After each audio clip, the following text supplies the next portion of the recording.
Hello and welcome to a slightly delayed NDR LFSCART Light 2021 Round 4, the Formula XR at South City Town Course. We are a bit delayed, so we are going to get the racing action underway. Everybody is waiting for us, which is a little bit uncomfortable. So, without any further ado, I think the drivers will hit the track. And yes, I'm joined in the commentary box today by Eoin Harmon. Travis couldn't be here today, so hi Eoin. Hello Pete, and welcome along everybody. It's kind of a reverse situation. Travis subbed for me earlier this year, and now it's my turn to sub for him. Yeah, so what have we got in store? Well, we are at round number 4 of the championship, South City Town Course. Just one to go after today, and that is that for NDR LFSCART Light's revival in the speed. The 2021 championship has been pretty great so far, and hopefully it will continue on in some form or another. So here we are. We will have a 39-lap race followed by a second 39-lap race. And yep, that will kick off as soon as possible. And then we'll have a short break between both races, and the second race should kick off just after 4 o'clock UTC, so in around about an hour's time. Let's take a look at how the qualifying results just ended up. We had Gabor on pole with Eoin lining up alongside on the second row. We've got Botsy in third, Santu Sara P4. Then we've got Zdravko Topolniak P5, Azar P6, Lukastic P7, Sean Lee, Patrick Hall and Talkvicius rounding out the top 10. Mandula P11, Soini P12, Janis Petka P13, Jeffin Jacob in P14, Roni, Koivunen, Magic and Sarkinen rounding out the 18 starters for this race. We have 17 cars currently on the grid, so we have lost someone. Oh, no, there we go. He has just joined the grid. We are just about ready to go here. Owen, this is a technical track and certainly a technical car, the Formula XR. Yeah, totally in agreement there, Pete. They'll be put under their paces. It's a complete reversal compared to the Rockingham Oval we had in the previous round. So there'll be plenty of hairpin turns and chicanes. And the walls are never too far away. Yeah, so here we go. The drivers are out on their formation lap. This is Gabor for Sidus leading everybody around. This will be the first of 2 39-lap races this afternoon. While they are doing their formation lap, we should bring you up to speed with how things look in the Drivers and Teams Championship. The Drivers' Championship has Eoin leading the way still, with Patrick Hall, a new entry into the top. He currently sits P2. He's qualified P9 for this one, Owen, so he's got a lot of work to do if he wants to climb his way up the leaderboard. Gabor, our pole sitter, is in P3 currently in the championship. And here we have the rest of the drivers scrolling past our screens. We have a lot of them here today, and 45 in fact making up our grid on this leaderboard. Over in the teams championship, we have Sidus leading the way with 715 points, Race Green P2, World Class Lions, Pixler Attack Racing, Fragmaster, JSRK is not an alpha. Sidus's other team, their reserve team, in P7, Race Green P8, Teo GP Motorsports and MRC Banners in 10th place. The drivers are going to roll up onto the grid now, Owen, for our standing start. So let's hope that this gets underway fairly smoothly without any issues. And yeah, here we the are top then. 10 are nearly lined up, so hopefully the remaining drivers are sorted as well. Yeah, we get to look at this start from the gantry, Owen, which is a nice place to watch. We've got Gabor there just in the bottom right of your screens. Eoin Kutsila just along to his left. And Gabor's teammate Botsy is in P3 just behind him. Then we've got 3 Fragmasters cars there. Looks like Zdravko's had a better qualifying session than last time. Everybody is lined up, so we should get the lights on our screen. And we will be racing for the first of 2 races in round 4. Slightly delayed, but here are the lights. 5 lights coming right up.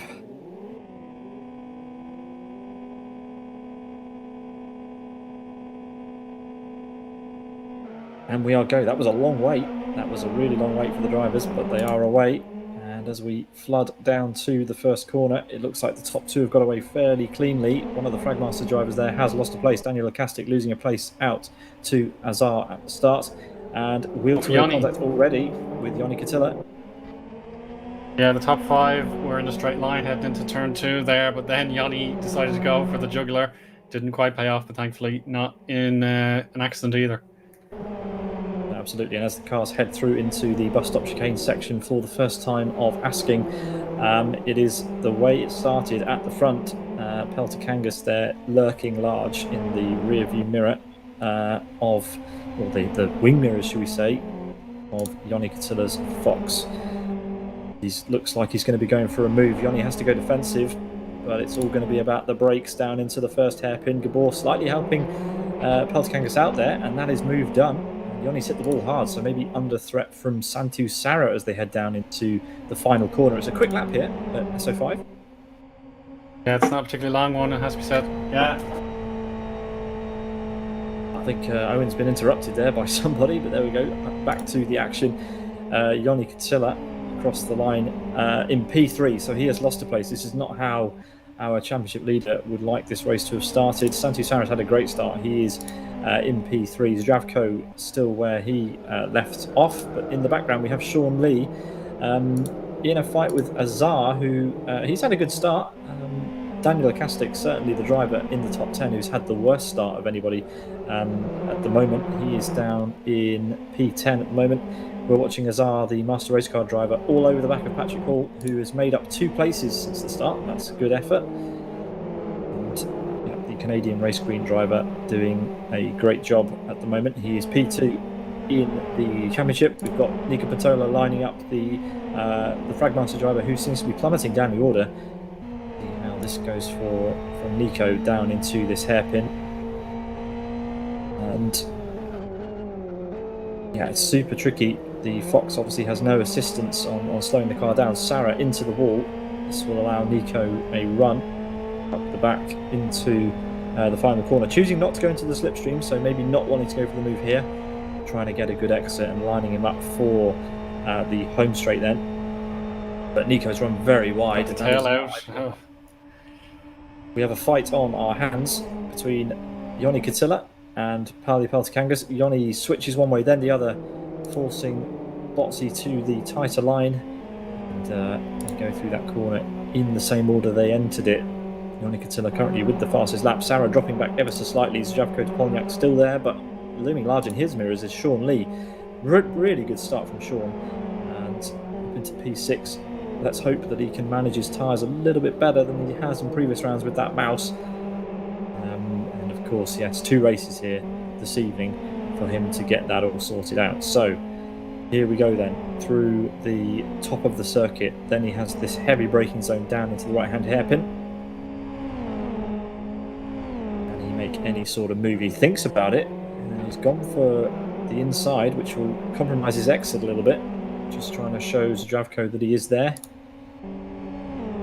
Meanwhile, at the front, Yoni Katila will be doing a similar thing, trying to think about a way past onto the home straight. And he's done that a little bit better than some of the other drivers managed earlier. Yeah, Yoni will no doubt be frustrated. Gabor has pulled out a 1.5 second lead over Paulie. So this just makes things harder for Yoni Katila if he wants to get that victory. Tries an inside dive, didn't work out. Yep, Sean Lee is really trying to find a way past Number here. He's going to have to dig deep. Number will be trying to defend that place. He does not want to get caught up behind Sean, because as soon as he does, he knows that Patrick will be there. Patrick Hall is in a bit of a bubble. He's managed to open up a bit of a gap, a bit of a safety net to Azar. Behind, Daniel Lacastic losing a further place to Daniel Balla. Daniel Balla up to P10, and now there's a really intense fight for the top 10 spot here. Daniel Lacastic, he was well up there at the start, and he is right down in 11th place as we switch to him now. Nico Patola, this is an interesting day for him. He is well out of position of where he would want to be.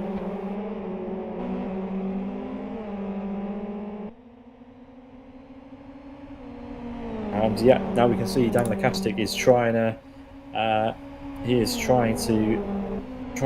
find a way past Daniel Balla.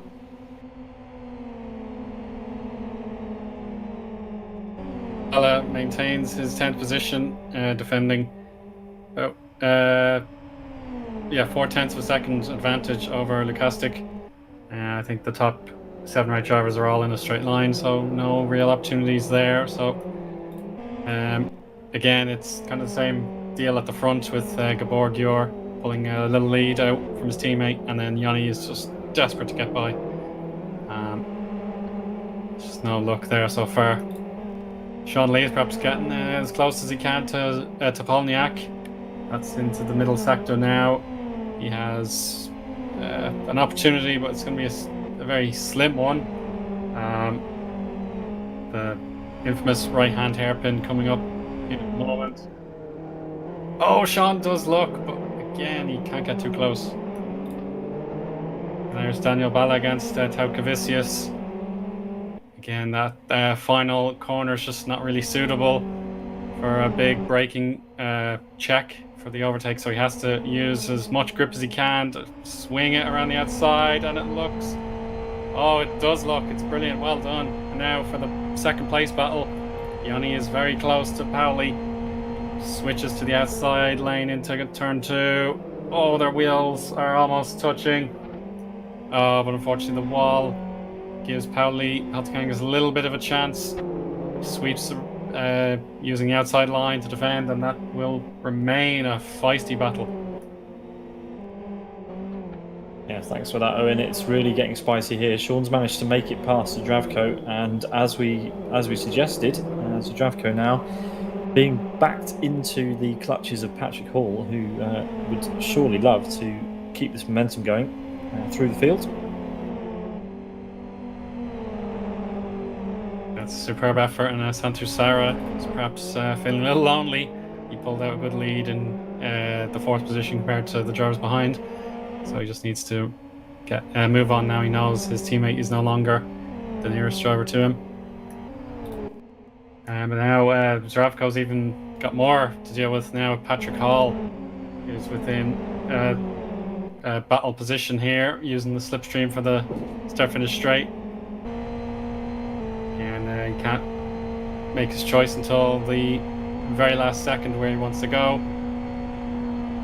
On board shot here, proving very, very valuable here. But unfortunately, there's just no way by at the moment.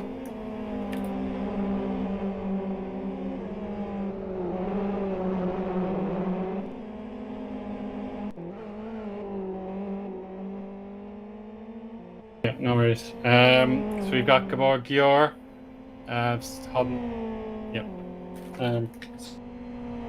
So Gabor Gior,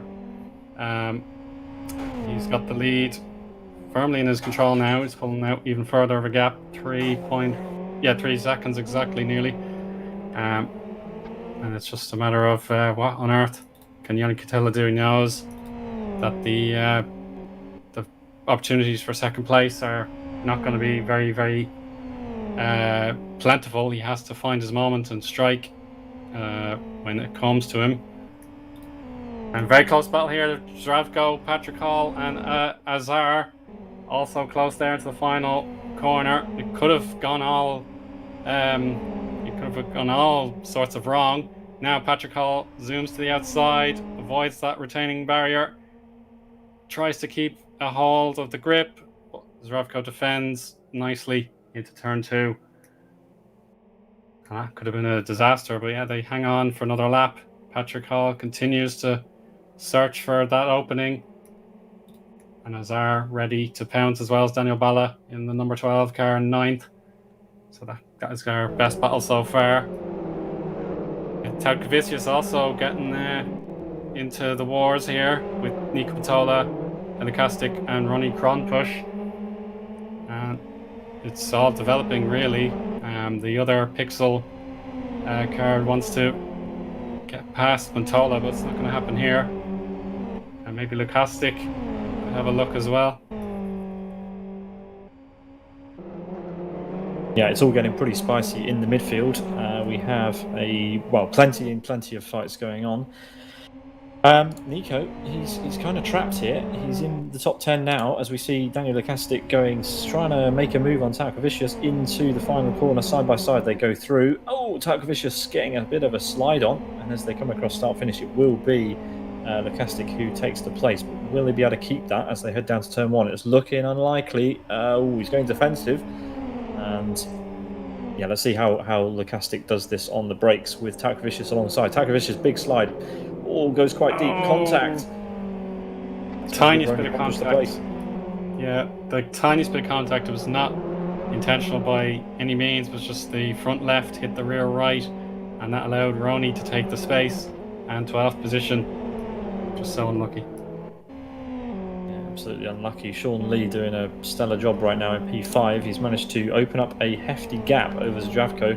Zdravko potentially with an error. I'm not sure if we caught it, but yeah, he's losing out, and Patrick is right there. So Sean has pace. It clearly didn't work out for him entirely in qualifying, but his early race pace is definitely there. Azar is with Daniel Balla. Daniel Balla looking to do what he's been doing throughout quite a number of races we've watched him in recently, where he just sits comfortably, laps his own race, and eventually it kind of shuffles him towards the front, Eoin.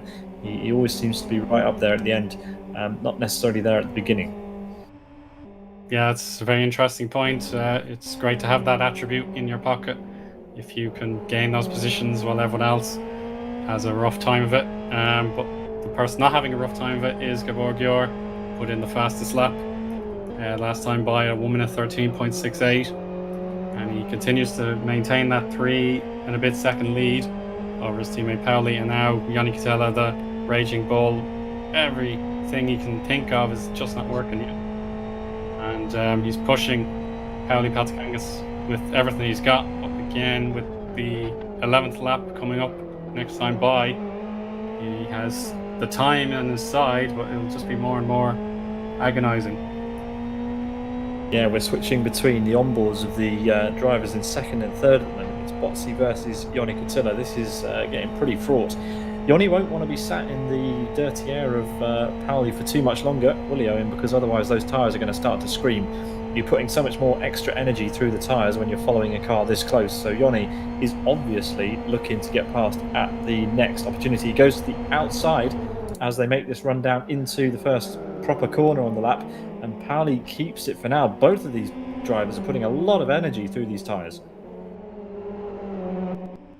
And here's a great battle emerging here, everybody. Tarkovicius and Lekastik were side by side for the final sector, and in the background is Koivunen, all getting involved, but Lekastik still defending that position. But it's getting harder and harder.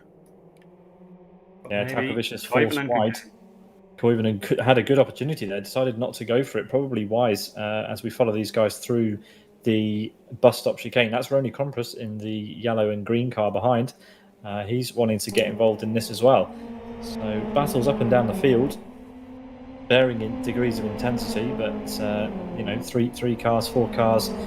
Here we go. This is an interesting one. Look at this. Tarkovicius could be under pressure here from Koivunen. The World Class Lions driver has to be on the outside for the hairpin. Oh, got to be careful.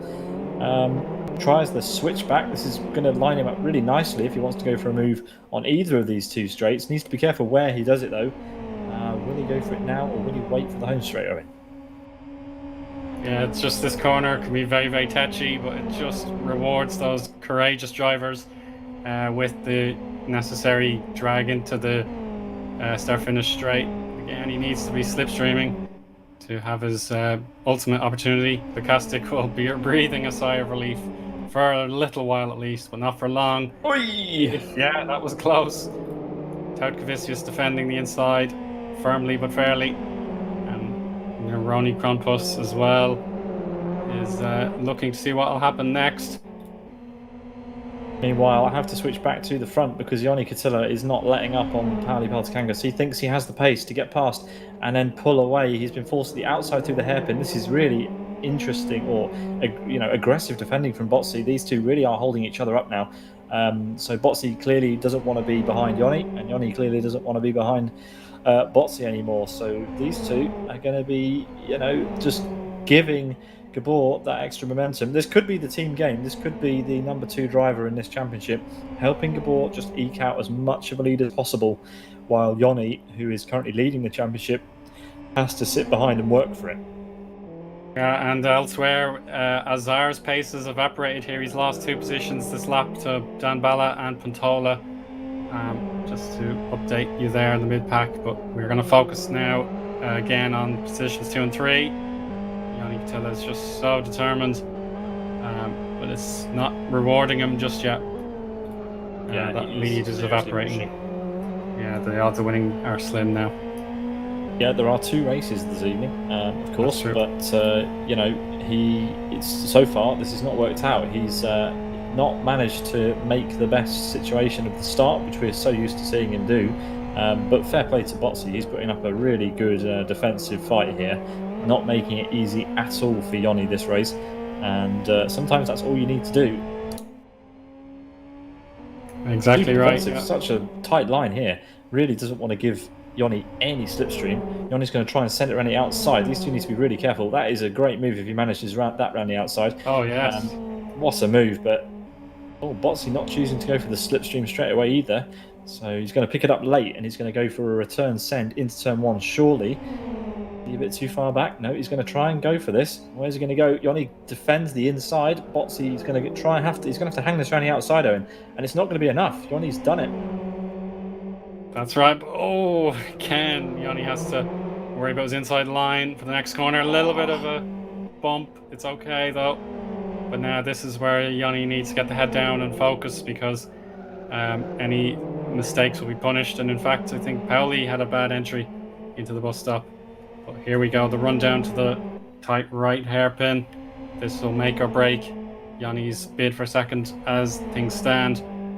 Patakangas with the run. He's looking, he's thinking, but again, the outside seems to be the place to attack. But no, they're going to be neck and neck here. The inside line for the final bend goes to Patakangas. That's not necessarily what he wants, because of what we saw just a lap ago. Wow, Will lightning strike twice? Yeah, that was absolutely insane. What a battle we're witnessing here. There are 16 other cars in this race, Eoin, but they're not getting any airtime right now because this is so intense. The lead has changed twice, and as we go across start-finish, it is Paulie Patakangas who retakes the lead on Yoni Catilla. This is insane. I've not seen a fight like this with such intensity in a long time. The wheels. Contact. The alloy wheels of steel there, and Yoni does steal through for second. Yet again, the position's changing in a few blinks of an eye. Yes, so Gabor, meanwhile, out front has a 7.5 second lead while these two are fighting for second place in this race. Yoni Catilla has managed to get it back, but has Botsy got anything left? Yoni is really losing the rear of that car, and Botsy just seems to be a little bit more stable right now. Does he have any fight left in him to try and get back? Yes, he does. Here he comes, already squeezing Yoni over to the middle of the road. Is he going to try and go around the outside again? Yes, he is. Is there going to be any room for him? No, straight into the wall. Yoni shut that one off straight away, and he's dropped back a bit. Is there going to be any return? No, he's well and truly out of the slipstream now, and Yoni just needs a good final corner and then needs to start opening that gap. That could be that fight over with. But wow, what an intense 3-lap battle that was. Absolutely, and I'm sure Gabor Gjör will be aware of what has just occurred, but he just needs to focus on his efforts and he'll be okay. And then there are other drivers in the top 5. I feel so sorry for them. With Sean Lee, who got away by Santu Sara recently, and that's 4th place for the Pixel Air Attack lead driver. And Santu Sara is our top fragmaster car at the moment. He was doing okay with his start, but unfortunately he was reeled in by Mr. Lee. Yeah, another really good effort from Sean Lee. He's managed to get past Sarah, as you mentioned. Sarah had a fantastic start to this race, but yeah, he's got his work cut out with Sean. We do reckon towards the end of each race that Sean will have slightly more work to do than other drivers, of course, with his controller setup that he's got. He has to do a masterclass if he wants to keep those tyres alive for the full 39 laps. We are already on lap 16. So this race really is disappearing in front of our eyes. Zdravko Topolniak's got his work cut out still with Patrick Hall. That's right. Yeah, these two are also keeping each other honest. Patrick Hall with that rather disappointing qualifying, but so far he's doing a respectable job here. And Topolniak, again, he wants to maintain what he has. He obviously didn't get to keep his 5th place on the grid, but Patrick is looking, and he's ready to gain, as Zaravko's entry or exit was not so great there. He seems to have the advantage now heading into the bus stop. And yeah, it looks like these two will remain close together for another while. Yeah, let's give Gabor some airtime. The purple and yellow Sidus car currently leading the way by a whopping 9 seconds ahead of Yoni Katila, who has opened up a I won't say comfortable. It's never comfortable when you've got Paulie Patakangas behind you, because he has some pace. Yoni and Paulie will have taken so much energy out of their tyres. They both got a little bit of damage as well because of the ding-dongs with each other and the Armco barriers around South City. But yeah, that battle, if Yoni makes a single error, that battle is going to be right back on. Meanwhile, Sean, just coming across start-finish line now, he has opened up a gap over Santu. He is checking out, so 4th place looking pretty good for Sean right now. And if the two ahead of him come together, which is, well, you wouldn't want to rule it off the cards, Eoin, Sean Lee will be right there to pick up the pieces. But meanwhile, it is Zdravko Topolniak and Patrick Hall, the closest 2 cars on the racetrack. Indeed. The strategy for Topolniak at this stage is just keep that oversteer to a minimum, and the slipstream at the start finish, if you can avoid that, that is what he needs. Patrick Hall doesn't care for that. He's just giving 110% with the beautiful onboard camera here. But yeah, he's just gonna focus now. He has Dan Bella not a million miles behind either. That's 1.5 second deficit between the 2 race screens. So Patrick just has to keep going. And as a matter of fact, Nico Patola is right behind Dan, and he's got a great run into the final corner, seemingly out of nowhere. I can't explain how that happened. Patola using every inch he can. Yeah, so they have been close, but then all of a sudden Patola made his move, and side by side into the first corner, avoiding each other just by a paper wedge. Bala does brake check and uses the curbing on the inside, but now he's outside for turn 3. Seemingly, yeah, he's got it okay. So that's the distraction the race green team didn't want in their hunt for double top 10. And another driver is coming into play. It's Azar, who wants to gain back those positions he's lost as well. Yeah, Azar right there, and yeah, he will be looking to capitalise on the battle ahead, as you rightly mentioned, because you've got to be there when the opportunities present themselves. So, and he is right there. So yeah, let's see. Will Dan Bala be able to check out from Nico Pintola? Looks like he's doing a pretty good job of that right now. So yeah, good stuff. And the string of fastest laps for Gjor has been broken. Yanni put in the fastest lap this time around.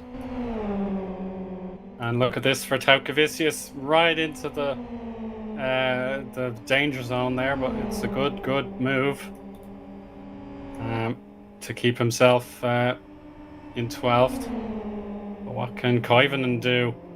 Looks for that inside line. He's got it, but is he able to hang on?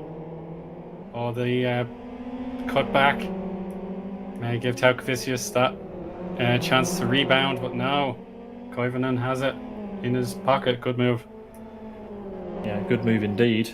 These two have been fighting for a while, as we've seen, but they are in a bubble. They have a fairly large gap in front and behind of them, 3 seconds behind and about 5 or 6 seconds in front. So they need to get on with it. They have switched positions a couple of times already during this race. And interesting as well that the gap between Sean Lee and Patakangas is 6 seconds. We need to keep an eye on that because if Sean does start to, wind in Patakangas, then he could be in with a shout. We still have a bunch of laps left in this race. We are only just over halfway, and yet do not discount him from anything, as we still have Talkavicius and Koivunen going side by side. Oh, that was aggressive, but Koivunen has given himself a bit more of a gap there now.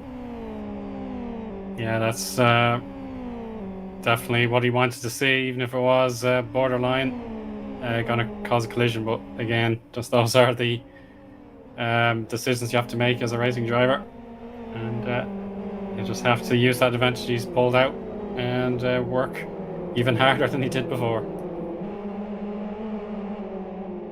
Yeah, we are approaching half an hour into this race, and as it stands, it is Gabor for Sidus leading the way ahead of Yoni Katila, only just because Paulie Patakangas is still behind him there in the podium, well, third place position at the moment, rounding out our podium. Sean Lee, 6.1 seconds behind Patakangas. He's in a bubble with two Fragmaster drivers behind him, Santu Sara and Zdravko Polniak, who qualified well, but they're struggling really to make any sort of impact on the front of this race.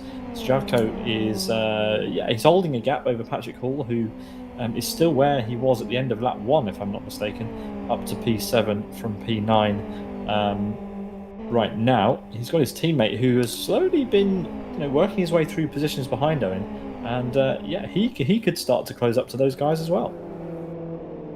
Absolutely, that's within realism, I suppose.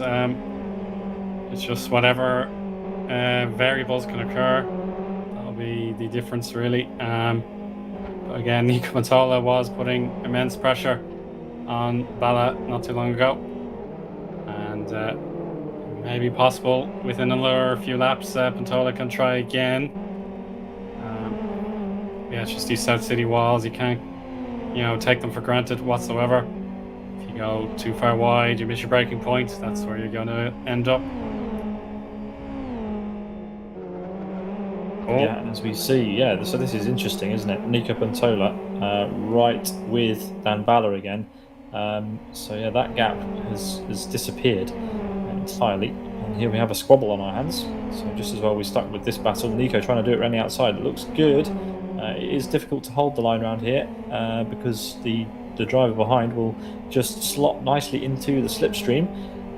But yeah, Nico had a pretty good run there. Let's see what happens into turn 1. Turn 1 being the prime place to get past, because there is no real way to get back past your opponents on the infield section, kind of the tight and twisty section of the lap. So advantage Nico there. He's managed to find some pace and get back past. Yeah, very gorgeous move. We've seen it a few times, but it doesn't get any less interesting with Pantola, the most recent person to attempt it. So he has that 8th place now, and he needs to pull away as best he can. And maybe Patrick Hall, if he can really put in the laps of his life, he can catch Patrick Hall and Zdravko. They're not too far apart either now. We'll give them a little bit of attention. Oh, Patrick dinks the wall there. This is the point in the lap where you really need to make sure you get a good exit out of that hairpin, so you can be underneath the rear wing of the car in front if you're within striking distance. Patrick was definitely within striking distance on the braking zone, but yet that exit hasn't helped him on this occasion. Pretty good though. Zdravko, he has clear track ahead of him. Patrick has to drive the same race, but also focus on the car in front. So a lot more to do really. Let's see, can Patrick on this lap stay within that slipstream as he heads onto a bit wide there into turn 1.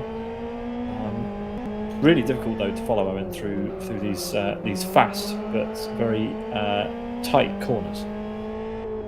Absolutely, yeah, that's what makes life very, very tricky for the drivers. They probably enjoy it, the challenge, but these infield sections are just so demanding when you're behind another driver.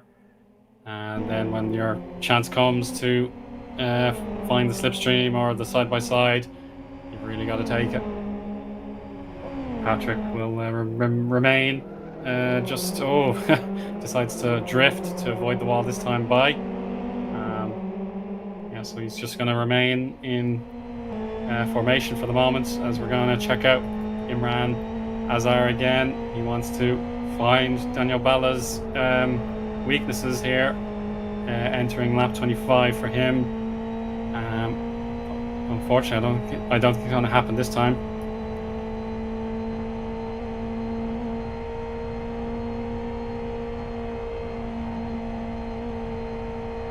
It doesn't look like it. He has not managed to, capitalise on that exit that Dan Balla had from the hairpin. But it's easy enough for us to say it, but it is a different story and a different thing to be able to actually execute a move like that.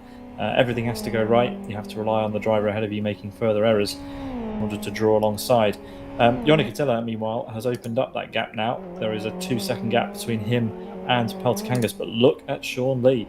7.3 seconds. He's not catching, so even though he's managed to gap Sarah quite comfortably, the gap ahead of him is opening up. So we do have a rather large void between our top three and the rest of the field. But fair play to Sean. He's picking up very consistent results at the moment in this series, and that will pay dividends at the end of the championship. Yeah, that's right. But it just seems for Sean, no matter what he's capable of with his setup, Paulie just has a few extra tenths available to him. So in this case, it was another 0.6 of a second. And Sean will be disappointed, but he's done fantastically to get to this point. So hopefully he can hang on in there. I was just looking at Zdravko's teammate, Santu Sara there, but he had a little wobble, nothing too serious. But Patrick Hall is going to really consider his next point of attack here as we're getting into the final throngs of this race. Zdravko doing fine with that 6th position, but it's just whenever something happens, you want to be right there, able to go and punish those mistakes of your opponents. Yeah, you've got to be there to make the move. It's what it's all about. And let's see what other action we have going on the track. We have a pretty close battle still between Imran Azar and Daniel Balla.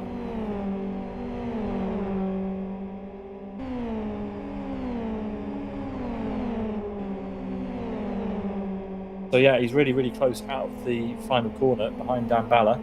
And let's see what he can manage as they head up to start-finish once again. He's really been, a new name for us in this series. But if you remember back to round 1, I think it was, Owen. I don't know if you caught the stream for that, but Imran Azar, he was in the lead at one point and was doing a pretty great job. So he has pace and currently finds himself behind Dan Balla. And if he stays behind Dan Balla, as I mentioned at the top of the show, that's not a bad place to be by the end, because we know that Dan Balla can really find his way towards the front of this race, almost just by running his own pace. Doesn't take too many risks, just plays out a pretty safe strategy most of the time, and it tends to work for him. So Azar again showing us what he's got, staying with the race green driver of Dan Balla. Yeah, I actually did watch the video back of the other rounds, but I can't recall exactly how well Azar did. But yeah, he's showing a great example of his skill. But he just wants to get everything he can out of this race, given that he was such a quick qualifier. Unfortunately, he's lost 4 positions since the race went to the green. Yeah, that's very formidable, though. If he has that qualifying skill available to him, sometime, somewhere, he will get that result to match his outright pace. 28.5 laps gone. It is Gabor Forsythus who leads the way. Eoin Catilla with the fastest lap of the race. Currently a 7-second gap between them. He is reading him in slightly, but is it too late? We have just about 11.5 laps to go of this one. Can Eoin close down that gap? He might get close, but is there going to be enough time left on the board at the end? Patakangas, he is 2.5 seconds back now from Eoin, so he has kind of settled into his own rhythm, I think, at this point, and will just be preying on mistakes from Eoin Catilla. Sean Lee, P4, 8.5 seconds now. The gap between him and Botsy. Santu Sara, the first of the 2 Fragmaster drivers who currently sit inside the top 10. The gap between everybody around Sarah is pretty large right now. Zdravko Topolniak still sweating a little bit. He has Patrick Hall just behind him. Patrick, who has Nico Bentola just behind him as well. So those three having a good race. Then, as we mentioned before, it's Dan Balla with Azar pretty close by, rounding out our top 10, Owen. Yeah, those drivers have shown the great pace. And now Patrick Hall wants to gain against Topolniak. Again, we have this onboard shot for you now, heading into the middle sector, coming up soon. And just every entry point for Patrick has to be spot on. And he uses that racing line very nicely, avoiding the middle part of the corner, then cuts in for the left before the right. Now, this is where we've seen some overtakes and where drivers can make critical errors, but nobody has fallen into the trap. Again, Patrick has to remain patient here. Oh, that was a bad exit. He did lose the back a little bit. Not a terrible touch with the wall, but Nico Bentola goes extremely deep into the corner. But now we've got Azar side by side with Balla. Unfortunately, that didn't pay off just yet, but there is plenty of time if he can regather his thoughts and try again. No changes in this midfield battle. Yeah, that's good stuff. Azar really is getting stuck in. He really wants to catch up. He needs to play the long game, though, because the three of them ahead are fighting. Dan Balla won't want to be getting under any challenges from Azar because they are doing a pretty good job of catching the trio ahead. 3 is more of a mess than 2. The 2 could work together to catch the 3, and then we'd have a battle of 5, which would be reminiscent of Rockingham last time out 2 weeks ago. But anyway, Nico, he's trying to size up Patrick and making any use of any mistakes that Patrick makes. Let's see if Patrick can get the hairpin right this time of asking. It comes around so quickly. Here it is again. Can Patrick get a good exit? It's better, but Nico's right there, Owen. That's right. This is crucial now for Patrick. He's given up the inside, but Nico actually had to bail out of that move. It didn't give him the courage he wanted, and it is a little reprieve now for Hall. But he'd be frustrated now. His bid to gain a position has to be balanced out with avoiding the loss of 7th place as well. Heading into the 31st lap now. I think about 9 to go. I think Azar's had a problem on this lap. The gap's open pretty wide. It's now 2.1 seconds, so Azar had a bit of a wobble that lap, and that's let Daniel Balla. He can now focus ahead. He has 1.5 seconds to Nico Bentola and the other 2 ahead of him, and they are still battling side by side, these 2. So yeah, this is playing right into Dan Balla's hands and also into Zdravko's, because look how Zdravko is able to just open up the gap side by side. Owen, take it away. Nico has the nose ahead, but the braking zone means there could be a loss of traction. But as a matter of fact, Bentola nails the entry. He got it absolutely correct, using the outside and then swinging back in to overtake Patrick. And he's actually gained a few extra tenths as well. Not enough to be totally safe from a slipstream battle, but that was as perfect as you could have hoped for. Brilliant Certainly wasn't an ideal exit for Patrick. I don't know what on earth happened there. It looked like he had the entry sorted and then kind of just gave up on the exit almost. So not going all of his way there. We have 8 laps to go, 7 after this one, and yeah, it's all change in the midfield. Not much change at the front. Only a 3-second gap now separating Patakangas from Catilla, but it's not going to be enough. Sean Lee is 9 seconds back from Patakangas, so the top 3 already pretty much sewn up, unless any drama happens there in the time we have remaining. Elsewhere, there is a lot of change afoot. Santi Sarah is pretty safe, but Zdravko Topolniak, Bentola, Hall and Balla, well, there could be some last-minute shake-ups in race 1 of 2 here in round 4 of NDR's LFSCART Light Series for 2021. Yeah, this is quite a way to experience the South City course in these cars, the Foxes. it's just such a wonderful effort from these drivers. They've obviously put in a lot of effort and preparation. Very few glaring mistakes, even with the side-by-side ding-dong battles. But it's just so interesting to see these cars, particularly down this section here. It's just so rapid, and the grip doesn't abandon the drivers at all. So Bala again hanging on in there, keeping a close eye on his teammate. Yeah, not only is he's managed to catch and close that gap, so he's well back in this fight. P9 is not his ceiling in this race, and he has some time. He has time, he has experience on his side as well. His teammate ahead has plenty of that too, but Daniel Bala is canny, and if the two ahead of him continue to squabble like this, then Dan could find himself in at least P7 in a few laps' time, I reckon.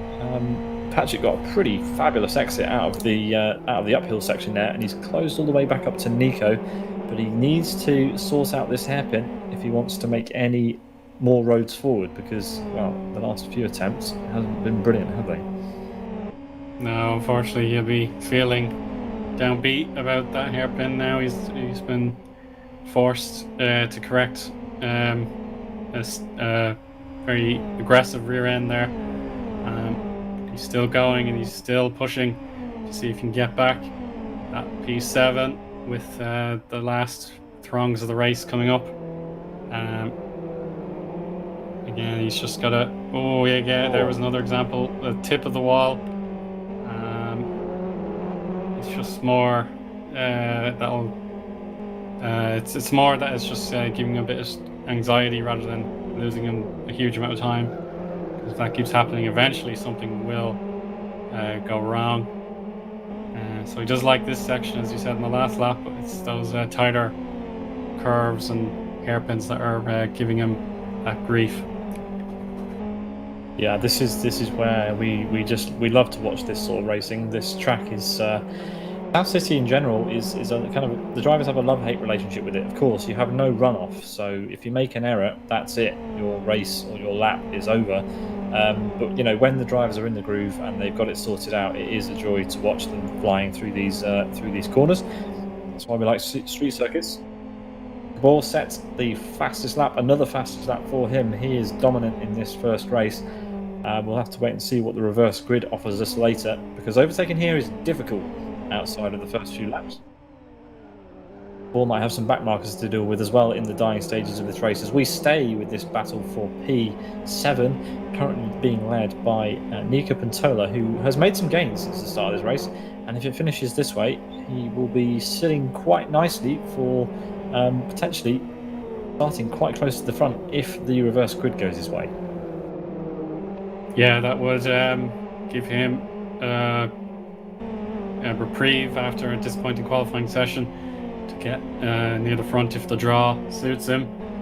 Yeah, he's just got to worry about these last few laps. Topolniak remains quite far ahead, but you could just spot in your shot there a moment ago. Maciek Klimczyk is in 18th place at the moment. He's within blue flag range very soon from Gjor at the lead there. So he'll be well aware of those obligations to let the other driver through. Yeah, I don't see us having any issues with backmarker traffic. This field are extremely experienced. There is not a name here I do not recognise, so that's normally a good start in that category. So yeah, this battle in the midfield though, they've kind of found their own little bubbles, and we are running out of laps here, gents. So if they want to shaft it up, they need to get the hammer down. Patrick Hall looks like he might be under threat, the most under threat in this group, and it turns out to be his teammate that's behind him. And yeah, in P9. So let's see, what will Dan Bala do here? I reckon there's going to be a move on by the end of this lap. Yeah, Dan Bala, he'll be very curious to see what he can find against his teammate here. He'll probably be noticing Patrick has one or two corners that has caused him a few problems. Maybe this time I think Hall has done very well in the hairpin all of a sudden. And then Katila got the fastest lap.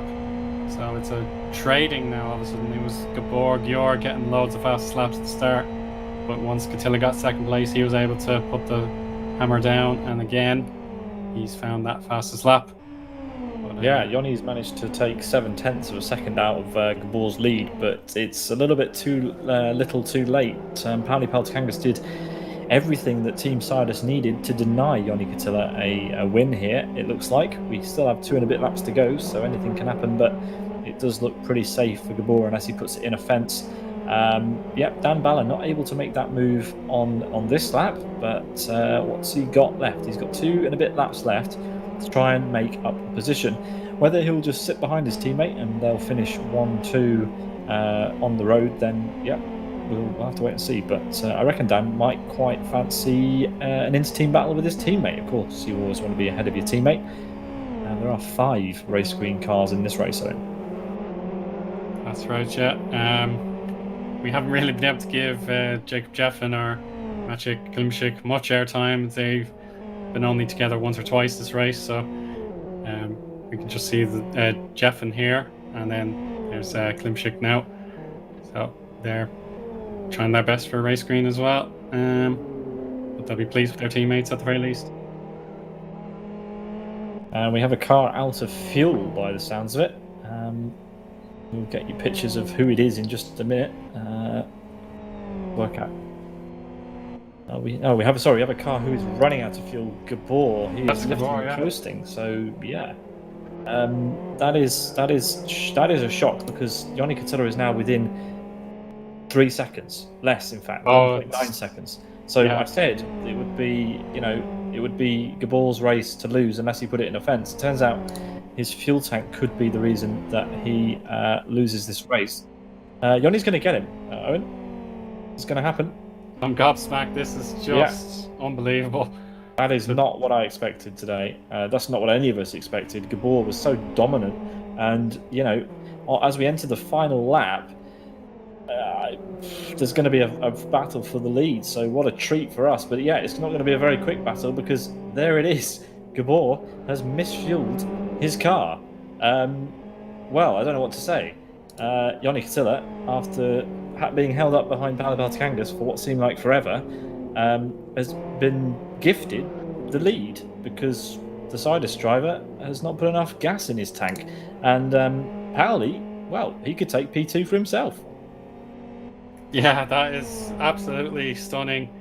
I called Yoni Catilla the Raging Bull when he was stuck behind Patakangas, but now he is the master of South City Race 1. All of a sudden, it's just a masterful bit of, tactician from Catilla. He did what he had to do, and then it fell into his lap. He flies to the final corner, no problems with his fuel capacity, and he will cross the line and take the victory in race 1, and that gives him a huge impetus in the championship again. Yeah, I mean, what a crazy finish. Patakangas does indeed take the second place away from Gabor. Gabor will have to settle for third. Yeah, I mean, Patakangas could have, given his teammate a bit of a leg up there in the championship, but decided, nope, I'm going to take that place for myself. I worked really hard earlier on, and I'm just going to take that place. We hear that Zdravko Topolniak is also out of fuel, Owen, so he's not going to finish. No, he's coasting to the line. In fact, it would just make it across the line. But there we go. Sean Lee P4, Santu Sarah P5. Here comes Zdravko now. What a shock! I mean, he was running really high. He was running P6, and he only just makes it across the line. Wow! I mean, when was the last time we saw drivers running out of fuel in a race this short? I mean, it's yeah. Apparently, Sean also ran out, so he was lucky to cross the line where he did. Patrick Hall then, and Nico Pintola. Well, they get gifted a place. Daniel Balla finishes P8, Azar P9, Lacastic P10, Koivunen P11, Talkovicius finishes P12, and there we go. We have our race winner Yoni Catilla sat there on the start finish line already because the cars have all finished. What a race! I mean, what a way to finish the race, Owen. Yeah, it's bewildering. I didn't consider that fuel would be a problem. It would be more the tires, perhaps letting go. That would be the external factor. But now we've got drivers running out of the field very, very end, and that will prove very costly with the reverse grid coming up, depending on what the draw delivers. But there you go. There's the rundown of the order again. Fantastic to see that the drivers did get classified, but absolutely bewildering for poor El Gaborgior losing that win. He was so relaxed with not too long ago. He was doing so well. The big lead just disappeared on him. Yeah, I wonder how late he realised that he was going to run out of fuel, because with the lead that he had, I wonder whether it would have been possible for him to kind of lift and coast into braking zones, and still, still keep the lead. So it must have been he must have realised pretty late that he wasn't going to have the fuel to finish. And if you realise late, it's a lot more difficult to save the fuel gradually. You have to be way more aggressive with your fuel saving. So, well, there we go.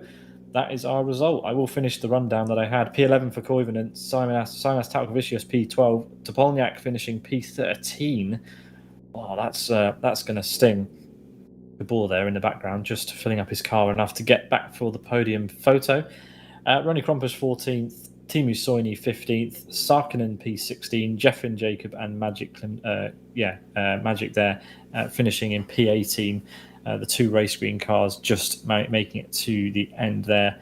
Wow. I mean, fastest lap for Joni Katila in the end, a 1 minute 12.87.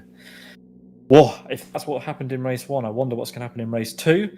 We will get the magic number of reverse cars for race 2 when we return after this very short break. Don't go anywhere.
Hello and welcome back to the start of race 2 for LFSCART Light 2021, round 4 at South City Town Course in the Fox. We just watched Eoin take a shock win over Gabor and Paulie Patakangas Gabor ran out of fuel pretty much, Eoin, as he made his run to the line. Other drivers to short fuel includes Zdravko Topolniak, who finished down in P13 after running pretty high for the entirety of the race, and Sean Lee as well. Luckily for Sean, it didn't affect his position, Eoin. That's right, yeah. It was a relief to see the line when it came. But now we get to go and play all over again with race 2. And the reverse grid draw sees Daniel Balla's number come up, and he gets the pole for race 2.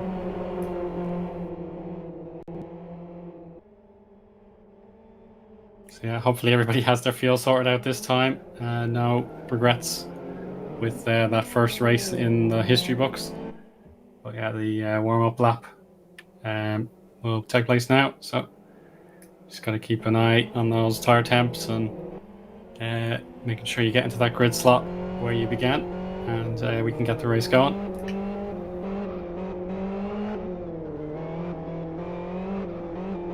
Yeah, so Dan Balla running round, no issues for him at the front. He will just be bringing this car round to the start-finish line to begin our second race of the evening, which, if we look at what we've got coming up, it is another 39-lap race around South City Town Course. Pictures brought to you by Sim Broadcasts on Twitch and YouTube.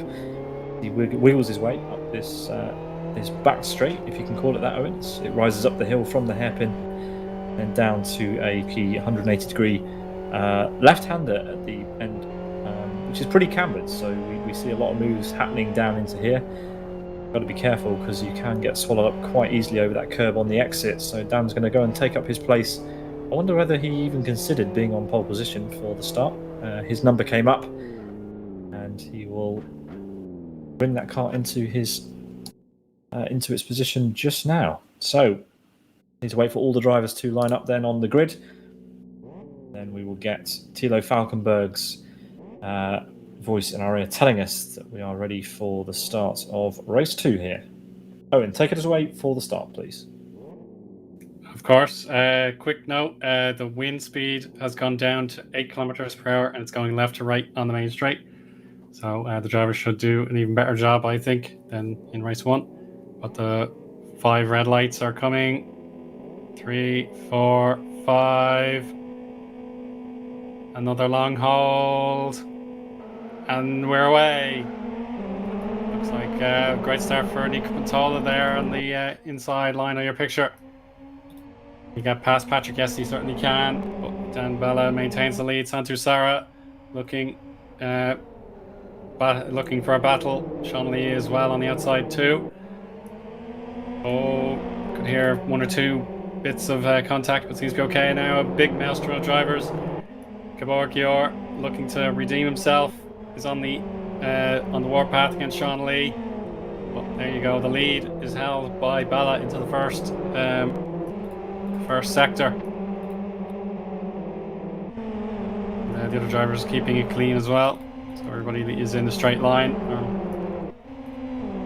How about Ronnie Krompush against Timu Sarkkinen? He is trying to get by him.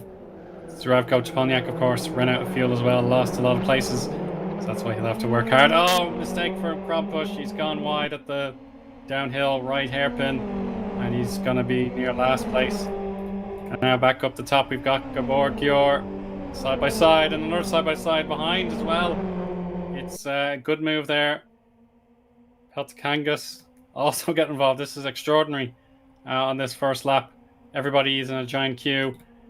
Yannick Attila is getting ready to battle as well. He won't want to be stuck. Oh, contact! Massive contact. It's a bit of a lag contact. We'll need to get an immediate safety car here. Sean Lee is on his roll bar. That's a massive, massive incident. So unlucky. Just the tiniest bit of contact, and the lag did the rest. Yeah, there we go. Safety car is deployed. It's desperate to see for Sean. Fantastic drive in the first race, and it's all for naught in race 2. Paulie Patakangas has picked up a lot of damage on his rear left corner, and he'll need to avoid the crabbing and just get into the pit lane when the entry is opened. But I saw Yanni Catella there. He was side by side with Patakangas, and he emerged unscathed from the moment. Apologize for any loss of pictures at the moment.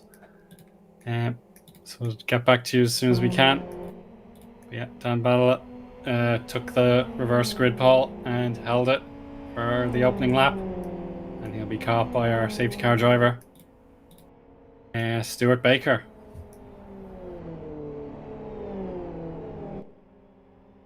Yeah, so Dan will have to spend some time behind the safety car, Stuart Baker, who will have put down his Fosters and brought the safety car out of the pit lane for the first time this evening. In fact, yeah, it's been a while since we've seen Stuart on the track. But there we go. He has picked up the safety car, so we should get 1 or 2 laps behind there while Sean's car is dealt with. He will be asked to leave the race, so Sean will not partake in race 2. That's a shame, isn't it, Owen? Because P4 in race 1, really, really nice result that for him. Oh, it was, of course. He was very, very exciting to watch. His racecraft was excellent in the first race, and it was just a remarkable situation with the top drivers in the mid-pack.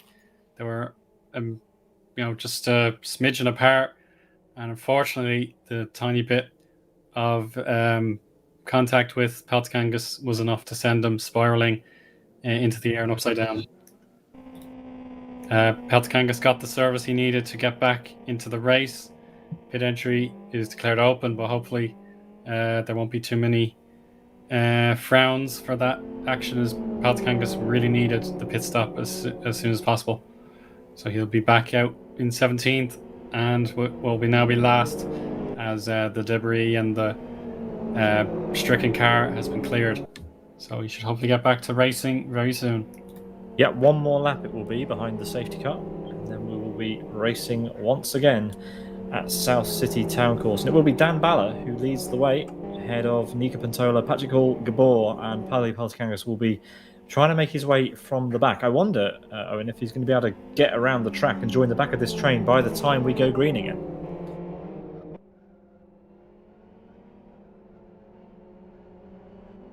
Patakangas is going at full pelt here.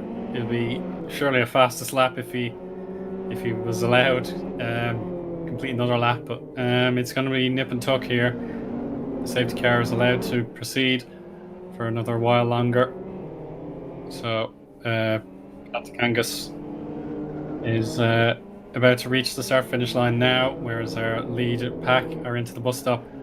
So he's another 30 and a bit seconds to gain, maybe 35, about 40 seconds to gain to the nearest driver, which is Maciek Klimczyk.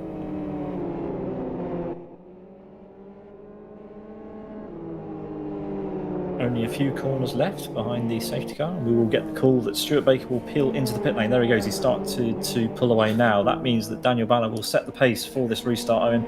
And I can't remember the last time I saw Daniel Balla lead a safety car restart. Will it be his first on the live stream? I wonder. Possibly. I wonder how late he's going to leave it. I don't know how much experience, as I said, he has behind a safety car.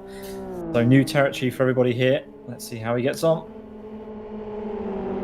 The driver briefing should tell our drivers who lead behind the safety car where the merge lane is and where the final few markers are to allow them to go. I see a cone. There's the red line, so he crosses it. He's waiting. He's holding. This is extremely long hold. He finally goes. That will frustrate the Sidus guys behind him and his teammate also. So here we go. Pantola taking the battle to Patrick Hall, defending his second place with Gabor Gior on the outside. It's going to be 3 abreast here. Oh, late swivel from Hall. It means that Gior had to readjust, and Sancho Sara takes advantage. Contact there. Hall brushes away Sara's attack. So that'll be gutting for Gior, who has his big rival Yanni Catilla right behind him as well in this big pack. And that was a terrible oversteer moment for Sarah into the bus, or out of the bus stop, and that condenses the fourth place and below even more. But Gabor fancies that outside line. He's got the braking zone if he can outwit Sarah here. Uses the traction on the outside more, rubbing, but that's a big move for Gjor, and that'll give him the chance to compete for the podium. Pekka Koivunen has had a spin at the hairpin, so he's dropped right back, Owen. And at the front, we've got Joni Katila trying to make his inroads into the front as well. Paulie Patakangas has caught the back, as we mentioned, and he is already making roads through the field. He obviously has the fastest lap because he would have been full racing speed pretty much, trying to catch up to the back of the safety car. But there we go, plenty of ups and downs throughout this field as the second race gets underway. Dan Lekastik, he's going to be hoping for a better result this race. He's right behind his teammate Zdravko, who I hope topped up his fuel tank better than he did the first time. Well, in fairness, the safety car period will have helped the drivers if they even dared to underfuel again after the madness of race one. But Patakangas making good progress now. He's gained another position. His lead teammate here, Pontola, is on the warpath. He wants that race lead. He wanted the outside line, but he's in fact going to be blocked. Bala was in the center line, and that has put off Pontola a lot. He couldn't slam the brakes in time, and we have a 1-2 for race green. And that will be Pontola feeling the frustration now, as you can just see a wobble into the final corner, and that could be all the invitation Gjor needs to overtake it. Maybe maybe that's a realization from Pontola. He's going to let Gabor through for the moment and maybe give him a bit of pressure as a heave-ho. So Joni Katila's now battles back past Santu Sara, and the top 5 is going to be very competitive from now on, I'd say. Yeah, now what happens here? Patrick Hall clearly is higher placed in the championship than Daniel Balla. Now, is Daniel Balla going to play the team game and let Patrick go and hold up Gabor, or is he going to wait and they just race individually? Because Gabor is right there now, and Patrick Hall's P2 in this championship, or he was at least at the beginning of today. So let's see what happens at the front between the two race green drivers. This is a very rare occasion that both these drivers have been at the front, so it's very new to everybody. Will Patrick go for the run on this home straight? Will Daniel yield to him? It looks like it's going to be a very simple move. And is Daniel battling? No, he's not. He lets Patrick go, so doesn't fight it. That's what we expected. So now he just needs to play the team game and hold that Sidus car up, that purple and yellow Fox, for as long as he can, Owen. Yeah, but he does fancy taking a different line to Hall into turn 1, turn 2. Oh, Gabor may have got Balla sleeping. Yeah. Not quite. That was close. That was close. Daniel would have wanted Patrick to get a bit of a hurry up so that Dan could take his normal line. And this is not going to be a very quick, very long fight at all, is it? Gabor straight up the inside and through. P2. But contact in the back. Yeah, Pontola.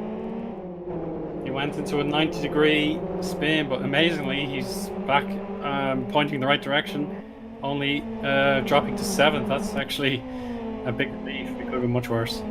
Azar is the latest driver to get. Azar P6 now. Joni up to P4 and already battling with Daniel Balla. He's up the inside. And Daniel Balla, well, I wonder what he'll be thinking about Patrick. I wonder. Will he still have been higher up if he didn't yield that position? Only, that's just what happened, and he'll have to think about that another day. He just needs to capitalise on the race he's got in front of him. As Sarah now goes for a nibble up the inside across start finish, that's going to be job done, I reckon, as they go down into turn 1. Yeah, by the time the next braking zone occurs, that's Sarah's move. In all honesty, here, as long as he picks the right braking zone, he should be fine. Yeah, that is Daniel Balla. The name in lights has been extinguished, I'm afraid. He had to do what was best, as his teammate was side by side with him, but from that point on, he just couldn't handle the pressure from the elite drivers in the championship, Gjor and Katila. as well as Santusara, who got by similarly. And Well, we Dan go. Ballard did exactly the right thing. He let Patrick go when he needed to because Patrick has a very comfortable lead right now over Gabor. Patrick has the pace, we know that. He wouldn't be so high in the championship if he doesn't, but we need to see him maintain and open up that gap if at all possible over Gabor, who looked set to win the previous race. It just didn't happen because of fueling. Here's a fight we like to see between Daniel Lacastic and Paulie Patakangas. Paulie Patakangas obviously driving for Team Sidus. He's out of position because he had a scrap and an incident with Sean Lee that put Sean out of the race. Ahead of them, it's Simas Tarkovicius and Sarah's teammate, Zdravko Topolniak, having a side-by-side fight as well, Owen. And this is going to go down to turn one. Oh, super close. Yeah, so it seems like it's the case of drivers charging up from the back if they were seemingly wronged. Oh my gosh. Patakangas got tagged into the entry of turn 2. That put him facing 90 degrees in the wrong angle. And now all that work he's done has to be repeated. All his progress gone, as if his documents were deleted. So he has to go again. And Koivunen's not showing any due diligence here, or he doesn't want to show Paulie the way. He doesn't want to give up his position, and rightly so in a way, but you can't be that cavalier either. You just have to do your best and keep it fair. But now I think Paulie is gonna say enough's enough here, and I'm gonna have the position whether you like it or not.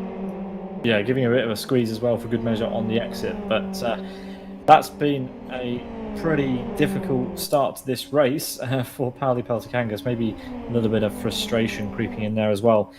But let's turn our attention back to the front because Patrick Hall is leading by now 0.6 of a second over Gabor and Eoin Katila. This is going to end up being a pretty interesting fight. I wonder what's going to happen here. Eoin and Gabor will want to clear Patrick as soon as possible and start fighting among themselves for the lead. Not sure Patrick has the pace in him today on this occasion to stay ahead, but never say never. Let's see what he can manage. Yeah, his mirrors will be filled up with the Sidus car before too long. As of right now, it's 0.8 of a second. If he can hang on to that, no, it's not. He's lost 2 and a bit tenths in that last lap, and another hairpin nightmare there for Hall, and that's going to be Gabor Gior occupying every facet of the track now, wanting that lead that he would have had in race 1 if his field didn't run out.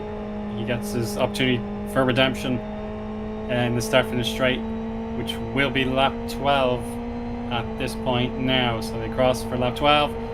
Gior has that slipstream. Can he keep the pedal to the floor? Now they brake for turn 2. Well, Hall, in fairness to him, he does a good job defending, but that was a bad oversteer. And Gior, I think, has to relent, but Eoin Katila's here. Here we go. The big battle resumes that we weren't able to see properly in the first race. So an extraordinary set of circumstances here, with the championship very much on the line.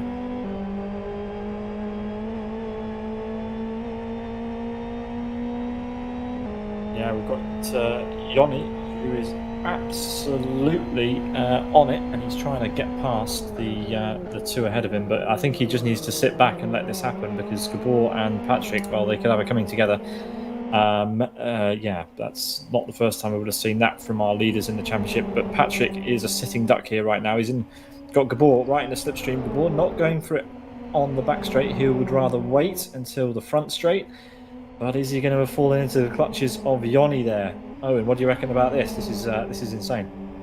Yeah, this is the reaction, an opposite reaction as Katila gets his chance to move up a place against Gabor. Gabor with a slight benefit in the braking point, so it's just remarkable scenes here. One way or the other, it's just going to carry on and on and on. Yeah, and Patrick leads another lap of this race. It's lap 13 now, and yeah, he's still leading. He just needs to keep doing this, and who knows what could happen. He has got all sorts of pressure from behind, though. Gabor and Katila are putting on the pressure for sure. Yeah, this could go any way though, because we know how racy Gabor and Yoni like to get. Yoni looks like he's going for another move there. Doesn't quite turn out, but it's certainly Yoni closer to Gabor than Gabor is to Patrick at this point, Owen. And I think this is playing right into Race Green's hands. Yeah, the opportunity for the Race Green team to get a victory in LFSCART Light. It's a long way away. It feel like an eternity, but it's possible.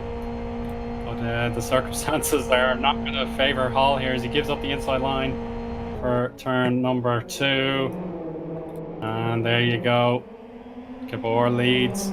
Not for the first time, but he will want to make sure he gets that checkered flag in front of him before he starts celebrating. Yeah, he will have saved enough fuel, you'd think, following. So even if he didn't put enough in, it should be all right for him now to the end. So he just needs to hope that Patrick Hall does him a solid and holds up Yoni for a bit, because, as we know, Yoni did have some pace advantage over Gabor at the end of the last race.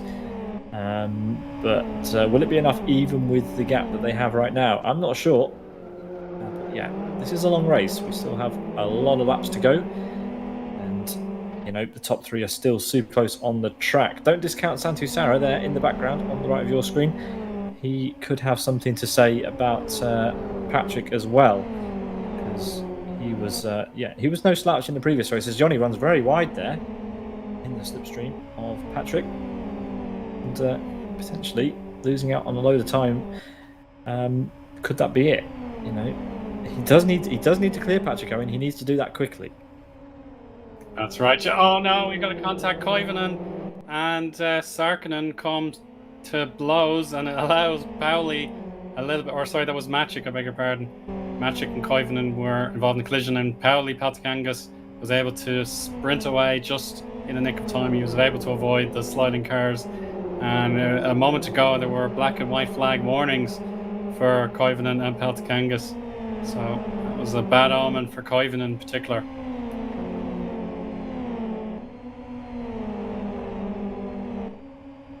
Yeah, meanwhile at the front, Gabor hasn't managed to open up as big a gap as I would have thought he would manage at this time, and he goes a bit wide there again. So the top 3 are still right together. This isn't over, Owen, at the front. This is a very interesting turn of events, has to be said.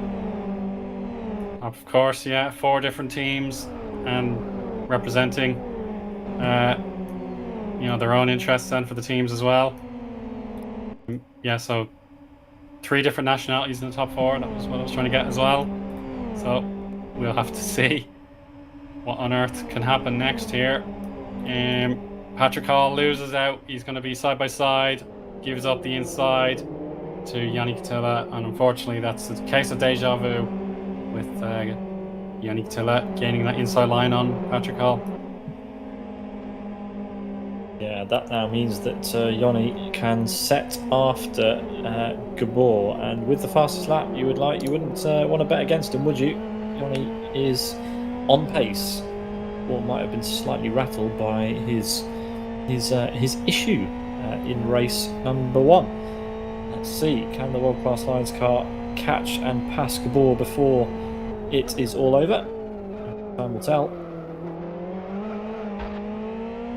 Looks good though, doesn't it? He does have a bit of an incident with the wall there, but you can't deny there was a car between him and Gabor a second ago, and it's gone.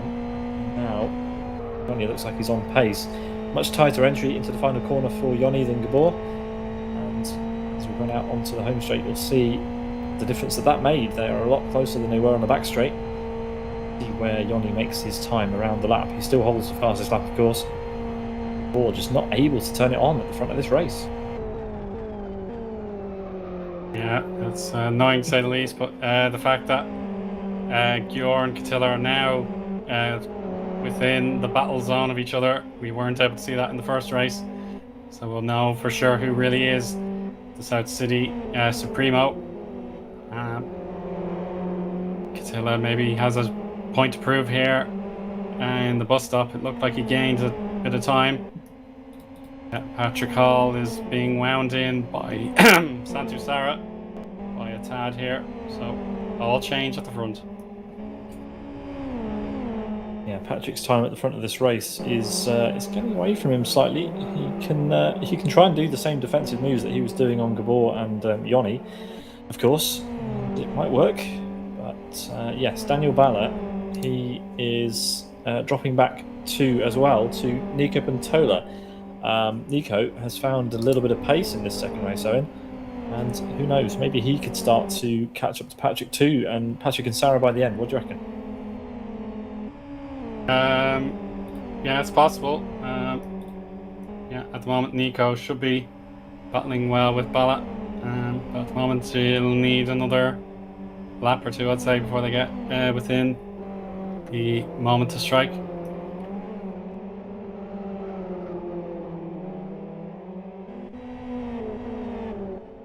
Gabor doing everything he needs to do at the moment, but he has only half a second of a gap back to Yoni Katila for World Class Lines.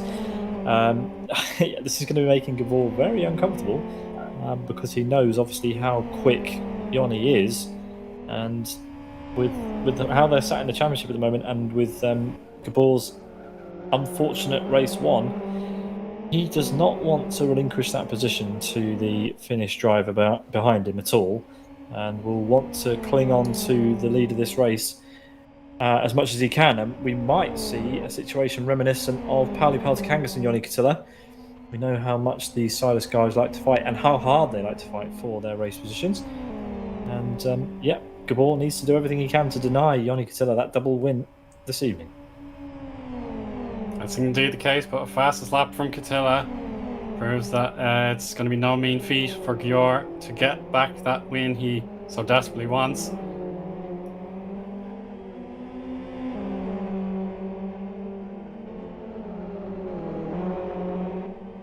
Yeah, all good. So this is Patrick Hall. He is being followed pretty intensely by Sarah. Yeah, I wonder how long it's going to be before this position changes hands. So far, so good for Patrick. He's doing everything right in the right places of the lap to keep that car behind him. Needs to nail that hairpin, the hairpin that's been his bugbear this entire race. Hasn't had great exits there all race long. Needs to do it now because Sarah is right there. Oh, taps the wall ever so slightly, but I think Sarah followed him and should be okay on this lap, Owen.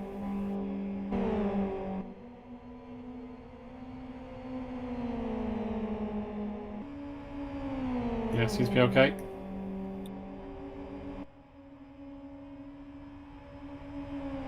At the front, Yoni Katila still with the fastest laps, but the gap is still only, still holding at half a second. He's struggling. He's struggling to find the ultimate pace to get past. And, as we've seen all evening long, you have to be significantly quicker than the car in front to actually get past and stay ahead. These two super, super close on pace are, well, we're going to have to hold on for a little bit longer, Owen, I think, before we have this fight at the front. Meanwhile, Simas Talkavicius is having a bit of fun with Jeff and Jacob for race screen. These two trading places on our tiny tower, and it's looking pretty close down just for the edge of the top 10. That's Ronnie Cron pushing the back a shot. Thought he'd like a top 10 in LFSCART light at South City. There's a much better showing from Jeff and Jacob in race 2. It seems like he's able to get his full potential out of the car this time around. So hopefully he can crack that top 10 and give himself more confidence. But now, in a bit further back, we've got Paulie Patakangas on the warpath again. He wants to regain all of his hard work, and he gets one position back. Yeah, Nico Pantola is caught up to the back of Daniel Balla. They're going to be side by side as we go across start-finish. And is this going to be another position for Nico in race 2? This will be P5 if he can manage it. He's on the outside for turn 1, Daniel on the inside. And he's managed to make the move around the outside. That's a good one. So Javko Polniak will probably want to follow through as Sarah ahead has managed to get past on Patrick Hall. So that happened all rather quickly while we were first focusing further back. So a Fragmaster driver is on the podium as we speak. And, well, hopefully for them it stays that way. But yeah, Patrick Hall missing out there to Sarah. Who knows if he can find that pace again towards the end of this race and take that place back? Or will one of the two ahead make further errors in this race? I can't imagine that we'll have any more fuel issues, Owen. That would be pretty shocking if it happened twice in one day. That would certainly be the case. All right, yeah, I don't know how it would be possible for those kind of mistakes to happen in a high quality series 2 times in a row. Yeah, we've seen some drivers learn from mishaps or other unfortunate incidents and benefit, and others, of course, have been brought down a peg and have to work even harder in this second race. We've got really good stuff going on here for the lead. Gabor just hanging on as best he can. But it's going to be the time for Catilla maybe to sit back just a tad. Otherwise the bus stop and the downforce and the dirty air could go against him. So we'll just see if he can plot a good entry into the hairpin and go from there.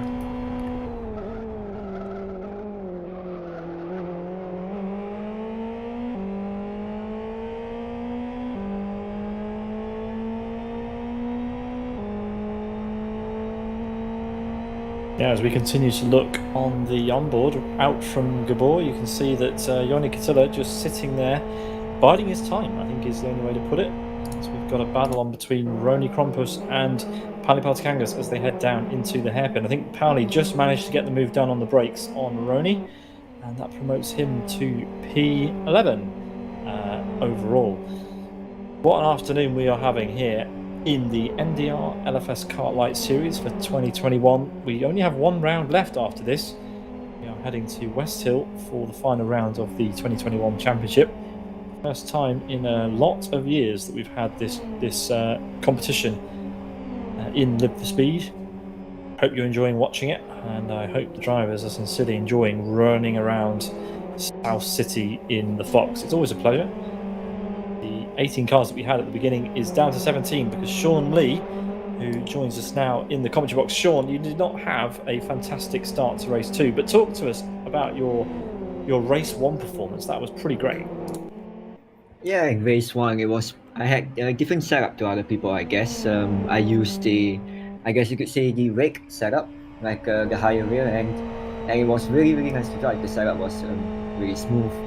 Got past a few people in the start, and because the car was so good on the brakes, I think I got the number down to the hairpin, and from there on I didn't know what pace it was, so it was surprising that I could stay a bit with Gabor as they fought, but once they got into the clear air, the ultimate pace wasn't there. But P4, that you can't be disappointed too much with that. With the caliber of drivers that we've got here is just so strong. I mean, I know you're probably watching Eoin Catilla right now taking time out of Gabor, but yeah, he's struggling to get past. Tell us what happened at the start of the race. We just missed it on the cameras, unfortunately, but you came together with Paulie Patakangas, we understand. Yeah, and the drivers here are all really good, and the incident was just me trying to leave some space for Patakangas down into the bridge. But as you know, Live for Speed has many little things, and there's a little curb on the inside, and I just clipped that with the front left tire. And Botsy I guess he trusted me not to make an error, so he was right on my rear right. So when my car sped to the right side, we both just sped into the wall. And yeah, on the outside wall is a little bit of a glitch where you were sinking to the wall. Yeah, it shot me right up and upside down, which is a pity because we had a good car pace, probably the best of the rest, I guess. It was really unaffected by the wind, and it was really good on the traction, which is why, like, out of the fast corners, I was not being challenged. But yeah, I think you are watching as well, it's really hard to pass here. Eoin is having to find a lot of his strength to get past the ball. Yeah, absolutely. Well, thanks for that, Sean. We can catch up with you again later. But yeah, while we were doing that, we saw the recovering Paulie Patakangas getting past Jeff and Jacob there. What else is going on the track, Owen? Yeah, the lead battle continues to be interesting. Patrick Hall was briefly within a good distance to Santusara for third, but it's seemingly gone backwards again. And then we had the penalty for Koivunen. He is seemingly stuck in the pits there, so we'll have to leave him to that. Yeah, just the charge from Patakangas is definitely the subplot to keep an eye on, while these lead pairings continue to go hammer and tongs. Yeah, we have 14 laps remaining after this one of this race, and it is getting ever closer at the front. There is signs that something is going to change. Gabor must be sweating a lot to try and keep this car ahead of Eoin Katila. World-class line driver. Yeah, he's been given one race win. He would absolutely love a second. Gabor is going to be as motivated as ever to try and keep that position. So if Eoin does eventually go for that move, there are going to be fireworks, because he's not going to give it up without a massive fight. Here we go. I think they're close as they can be now for the hairpin run. Eoin has the two wheels ahead, but Gabor has the better braking point on the inside. But now they're going to sprint to the final curve. Eoin has the inside, but the little bit of a banking can help Gabor stay ahead. Who's going to blink first? It is Gabor, but he will get the counter-attack. Eoin goes as high on the curbing as he dares. And now Gabor can merge outside, battle away again, get that lead back. Still so close, but not measurably close. Katila has the inside line. Gabor loses the back end a little bit, and there you go. I think that can be considered a lead change.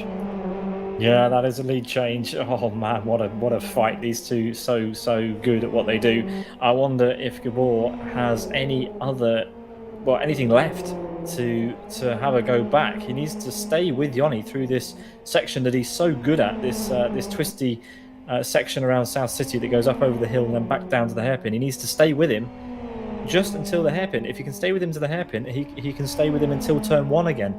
But Eoin's so good here that I don't know if he can. He's gone very ambitious on the brakes there as Gabor. He's tapped the wall. Will this be enough to stick with him for another lap, or is that it? Are we done for the lead change? Looks like we might be.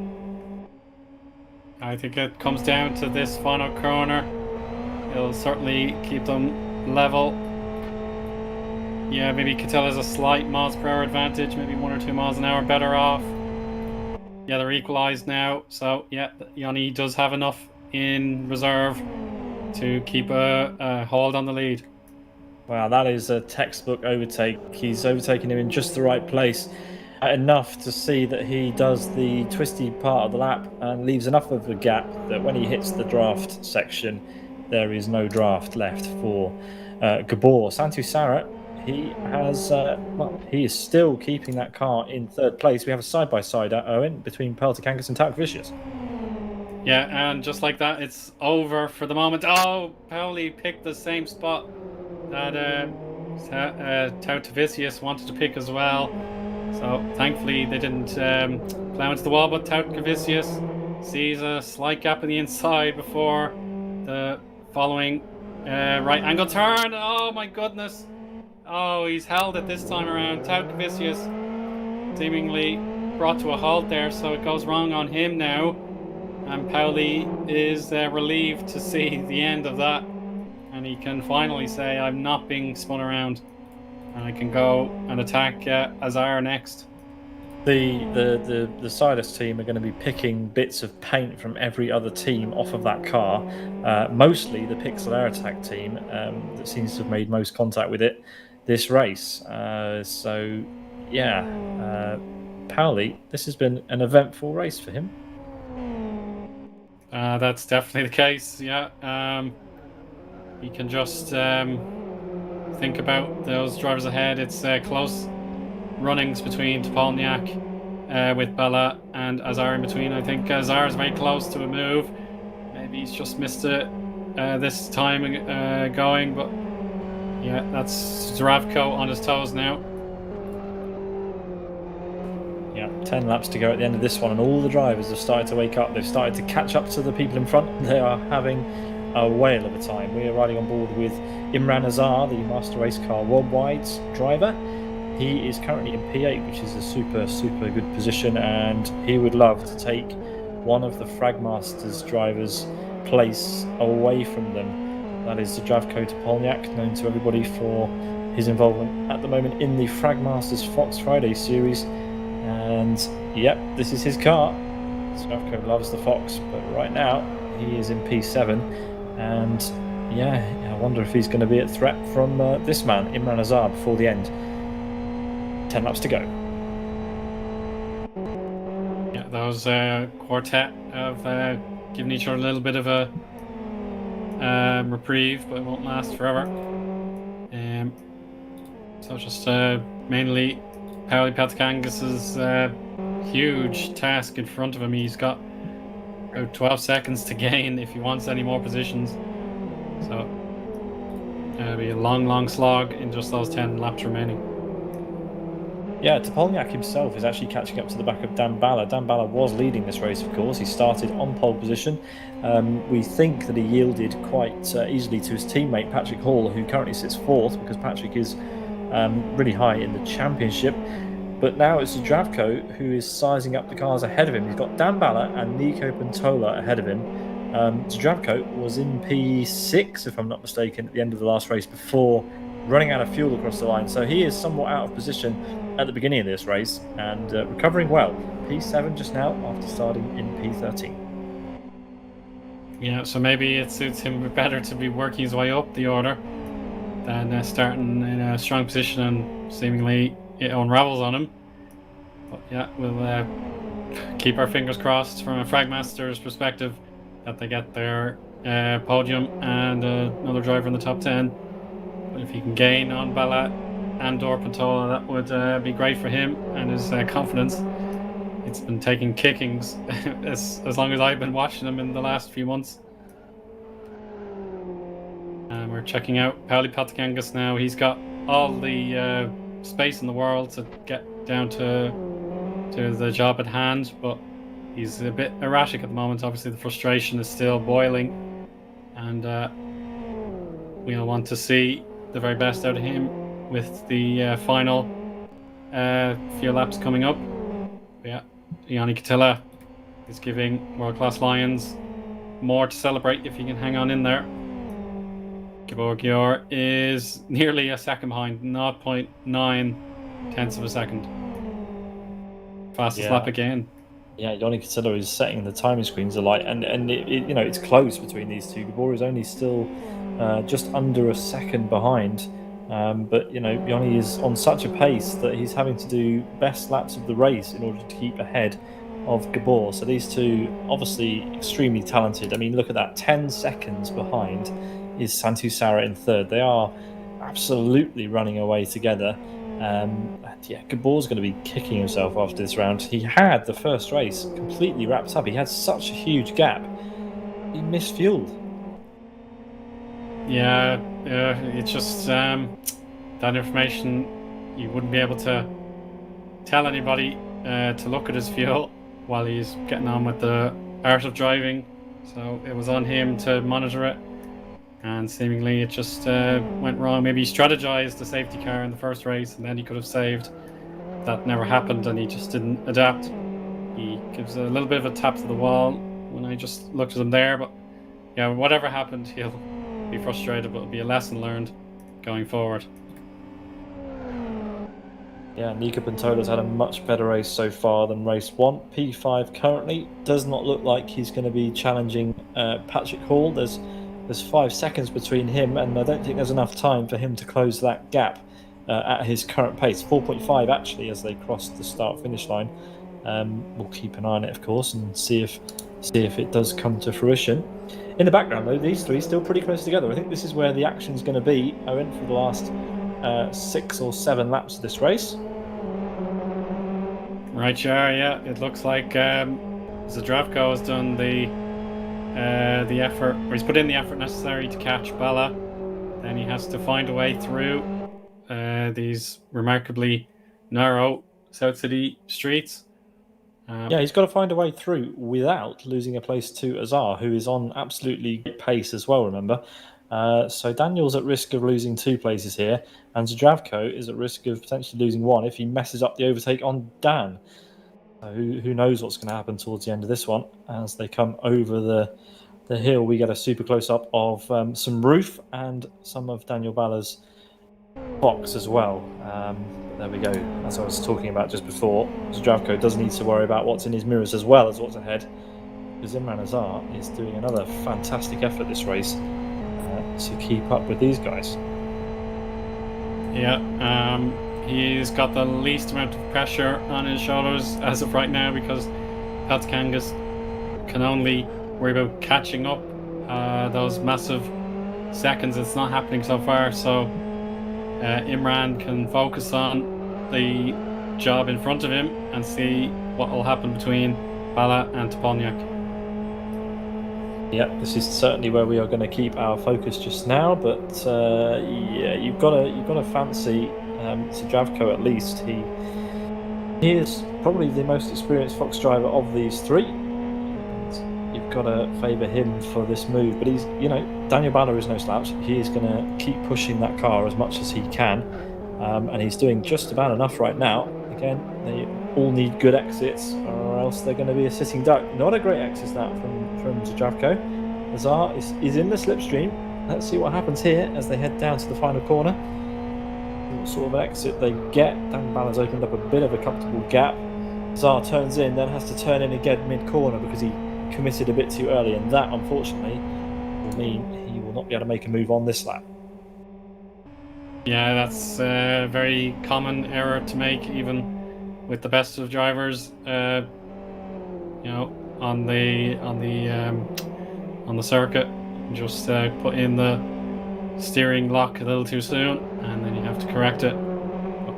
No harm, no foul, I think, as Bala being in front of Topolniak means there'll be more dirty air, and it'll slow down the Fragmaster's number 7 driver a little bit. So yeah, as long as the tires and the bodywork are okay for Azar, he should be more than capable of another attack. What is happening with Nico Pantola? These guys are catching Nico so quickly now. Has Nico got a problem? What's he done? I mean, this is he's getting caught super quickly. It was 2 seconds the gap at the beginning of this lap, and now it's down to 1. So he's made an error somewhere. Yeah, second split for this lap. It's not as good as Bala. It's about 7 tenths over, and it might be getting a little worse now, but maybe it was a one-off, so yeah, a bit off the pace for Pantola. He's lost half a second. Where is he? Yeah, about half a second.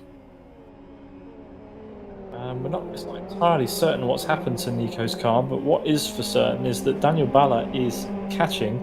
We will get an update of that gap at the next sector time, but it's visibly decreased. 1.1 seconds now, that gap, and down to 9 tenths. So yeah, this trio, Daniel Bala basically being pushed along by Zdravko, who hits the wall there, and will be under pressure from Azar as we go up the hill. Owen. Here we go. Azar takes the outside line that's offered to him, side by side. There's nothing to separate the two, but again, the braking zone does offer a little bit of an advantage to the car on the inside, but seemingly it didn't pay off for Zdravko. He's given up the position in order to counterattack Azar, and he's going to go straight for the inside for the final sweeper. It looks like he's got a bit of grip, but Azar again using his horsepower to get him and his nose ahead, so they cross the line, separated by just 0.06 of a second. And it looks like Azar can't defend the inside line. It's all down to this 1-to-1 battle, and that's a good move back from Topolniak, and poor Azar has to try again. Wow, that was intense stuff. They were so close. That could have gone so wrong. But yeah, testament to the netcode in LFS actually there, and the connections of our 2 drivers there, because we've seen things like that go wrong in the past.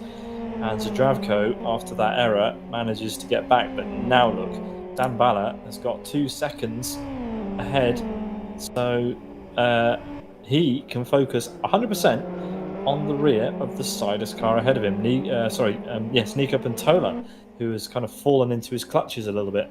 The gap down to 7/10 as we enter the penultimate lap of this race. Yoni Katila, in fact, will just be heading through turn 1. There he is, down to turn 2. And, 2 laps to go for him. But, all eyes on Dan Bala. Can Dan Bala get this move done on Nico Pantola in the 2 laps we have left? It's down to 0.4 of a second, Owen. I reckon it's on this. Yeah, it certainly looks to be. You were correct about the previous moment when Pantola was able to overtake Bala. And it's very possible Bala could regain over Pantola.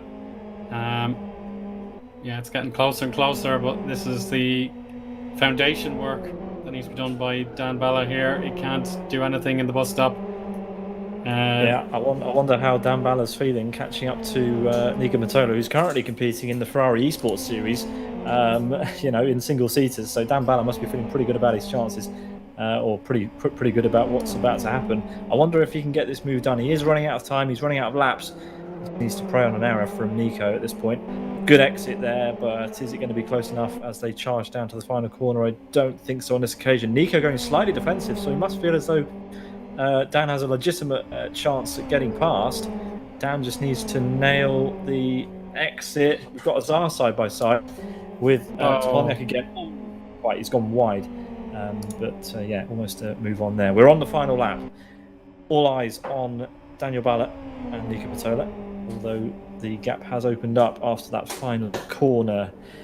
So Ioni Katila just needs to navigate his way around 1.5 sectors of South City Town Course, and he will take his second victory of 2 in round 4 of the 2021 season of NDR's LFSCART Light Series. What a drive from him as he heads through the hairpin. Just 1 corner to go for the finish. World-class Lions driver. And of all the corners you could get, I'd say the near flat left-hander is the dream corner with no one around to unsettle your car. And it looks good to me. Yes, it's a sweep for Ioni Katila. He wins races 1 and 2. That's a massive gauntlet thrown down there in a time of 51 minutes and 42 seconds. Yeah, an exceptional drive from Ioni Katila. Gabor has to settle for second place in that one. Not the day he would have hoped for. P2 only for him. Third across the line, it'll be Santu Sarah giving Fragmasters finally giving Fragmasters a podium. Patrick Hall has to settle for P4. He had a good fight at the beginning of the race. Nico Pantola does stay off Daniel Bala. Daniel Bala to P6 from pole position. Zdravko Topolniak, he got into too much of a heated battle with Azar. They ended up being separated by less than 0.3 of a second at the line, those two. So good job at the end for Zdravko to keep ahead of Azar. Paulie Patakangas for Sidus finishes in P9 after having a really dramatic race. Ended up having to basically work his way from the back after that early contact with Sean Lee, putting Sean out of the race. Jeff and Jacob for Race Green finishes P10. Roni Krompush P11. Simas Talkvicius P12. Then we've got Sarkin and P13. Daniel Lukastik P14. Soini will be our last car across the line, which means that he finishes in P15 ahead of Magic in P16 and Pekka Koivunen in P17. Owen, what a race. What an evening of racing we've had here. It didn't disappoint once again. Yeah, this is my first time commentating LFSCART Light this season as a substitute for Travis Mellinger, our normal co-commentator. But I've certainly enjoyed the experience and seeing Ioni Katila win two very contrasting ways of winning, but he got the wins that he craved. And poor El Gabor Gior will be one of those drivers feeling very, very gloomy with his efforts not getting anywhere near his goals, I think. Absolutely. And before we head for driver interviews, we have to run down the full order once again as the drivers behind the table there pull into position. Ioni Katila in the middle, Gabor to his left, and it will be Santu Sarah who brings a Fragmasters car into third place on the podium. So Ioni Katila wins in a time of 51 minutes and 42 seconds for race 2. Takes another fastest lap, 1 minute 12.57. Gabor finally on the podium in P2, Santu Sara P3, Patrick Hall P4, Nika Pantola P5, Daniel Balla for Race Green P6. Then it's Zdravko Topolniak, Azar, Peltakangas, and Jeff and Jacob rounding out the top 10. Roni Krompus, Taukavicius, Sarkinen, Lekastik, Soini, Magic, Koivunen in P11 through 17. And then Sean Lee, who had a DNF classified 38 laps off the lead, finishes in P18. All right, Eoin, we are going to take a quick break, but we will be back hopefully for some driver interviews in just a couple of moments' time.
Sadly, it doesn't look like anybody has come to say hello to us, so we will have to wrap it up here. That is it for round 4 of the championship. And let's take a look at the calendar to see where we've been and where we're going before the end of this year. So there we are. Round 5 will happen at West Hill National on Sunday, the 10th of October in 2 weeks' time.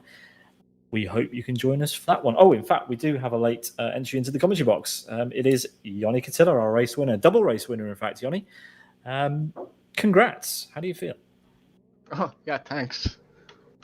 I know I'm very sweaty right now. It took a lot.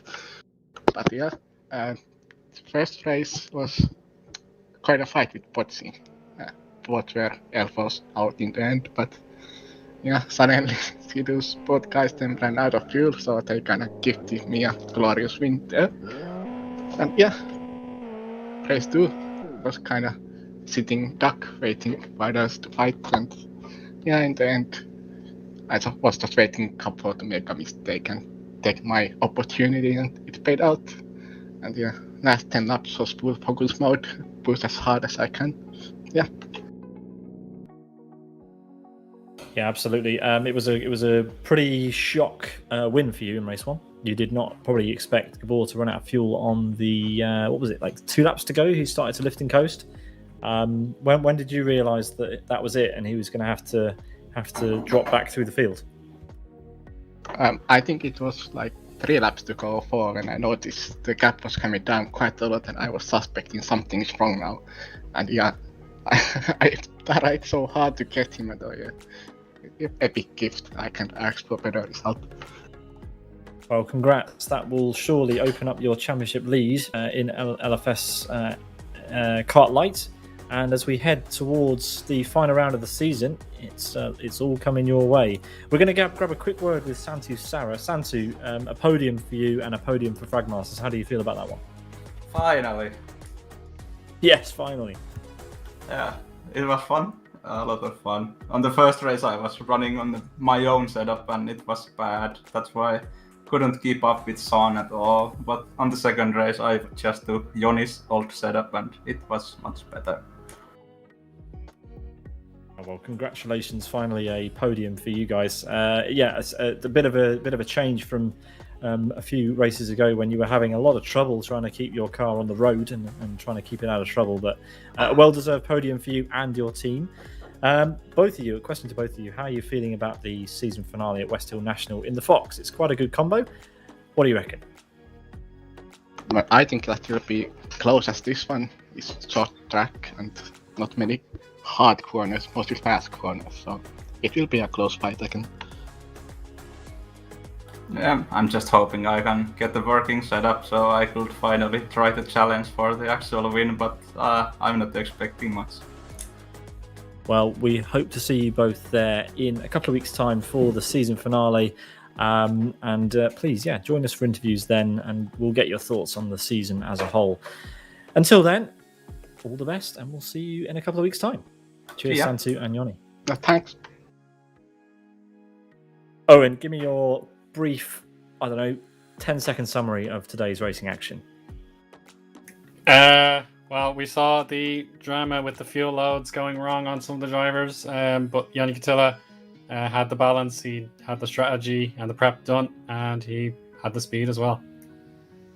He did indeed. Our apologies once again to the drivers and viewers for going a little bit late to live with this one. Our apologies there. But we got there in the end. 2 races in the bag. 2 39-lap races around South City Town Course. Always a treat to watch these cars flying around the streets of South City.